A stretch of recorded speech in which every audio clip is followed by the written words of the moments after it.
আসসালামু আলাইকুম। দৈনিক সকালবেলার স্টুডিও থেকে আপনাদের জানাচ্ছি অভিনন্দন। আজকের সকালবেলায় কি কি থাকছে এই নিয়ে আমাদের আজকের আয়োজন।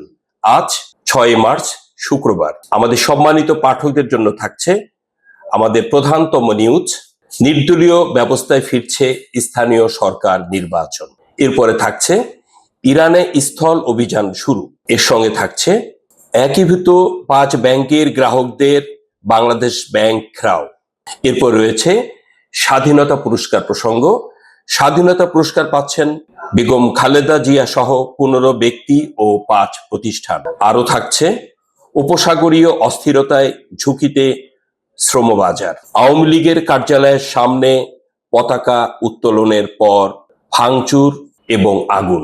এছাড়া থাকছে আরেকটি বিশেষ নিউজ, বিদ্যুৎ ব্যবহারে সাশ্রয়ী হতে সকলের প্রতি আহ্বান প্রধানমন্ত্রীর।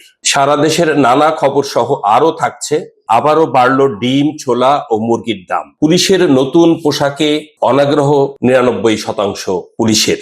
বাংলাদেশ ব্যাংকের নতুন গভর্নরের নিয়োগ বাতিলের দাবি টিআইবির। সম্মানিত দর্শক মণ্ডলী, এছাড়া থাকছে বাংলাদেশ কৃষি বিশ্ববিদ্যালয়ের বিজ্ঞাপন সহ নানা আয়োজন। আশা করি আপনারা দৈনিক সকালবেলার সাথেই থাকবেন। দৈনিক সকালবেলা পড়ুন, দৈনিক সকালবেলা বিজ্ঞাপন দিন, দৈনিক সকালবেলার অনলাইনের সাথে থাকুন ভিডিও বার্তার সাথে। আপনাদের অভিনন্দন জানিয়ে শেষ করছি আজকের আয়োজন।